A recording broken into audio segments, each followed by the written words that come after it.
So let's have a look at question 4. Hopefully my writing will be neater with this new tablet I've got, but let's find out. As part of a study to control type 2 diabetes, to control type 2 diabetes by modification of the diet, an investigation was carried out into the effects of different food compounds on the blood glucose and blood insulin concentrations of patients with this type of diabetes. The food compounds, their components and effects on blood glucose and blood insulin concentrations summarised in table 4.1. So let's have a look. The foods we're looking at are sucrose, lactose, starch, cellulose, protein and fat. Okay, so let's have a look. Sucrose and the components here, this column in the table tells us what they're made of. Glucose and fructose, glucose and galactose. Starch is made solely of glucose, as is cellulose. But while I'm reading this, I know that humans have great difficulty, actually it's impossible to digest cellulose, even though it's made of glucose. Yeah, cellulose is a polymer of glucose, a lot like starch, but it can't be digested. So on the effect of glucose concentration in the blood, it's got no effect. On the effect of insulin, it's got no effect. So that's me underlining the kind of things that I look out for. Right, let's remove all those little notes so we've got space to have a look at other things.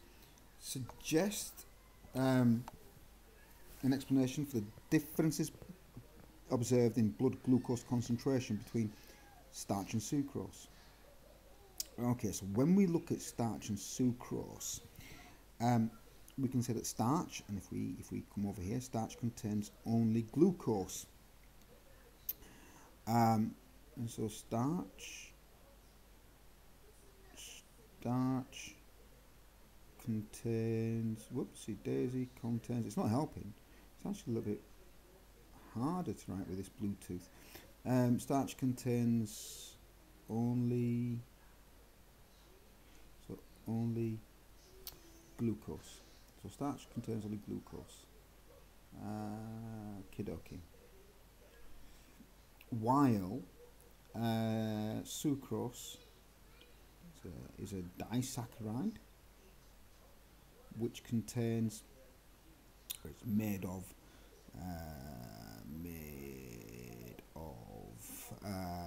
here we go, glucose and fructose. So glucose, GLU. Am I pressing something that I shouldn't be pressing on this thing because my handwriting is not coming out well. Glucose and fructose. So so if we're looking at hydrolysis, if we're looking at the breaking of it, so hydrolysis only releases glucose for starch, while glucose from starch, and for the same amount of hydrolysis you only get 50% glucose for sucrose. So a lot. I think I've put 3 things down there.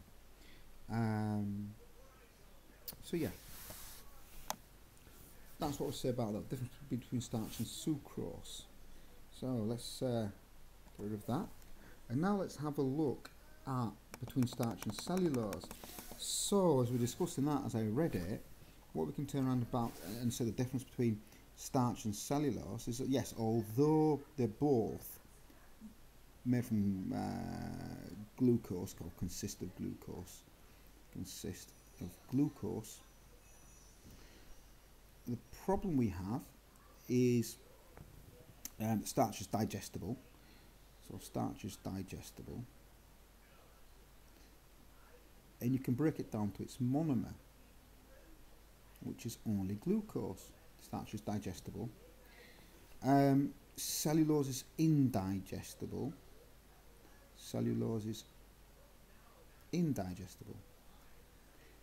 There are very few animals that have real ability to digest cellulose.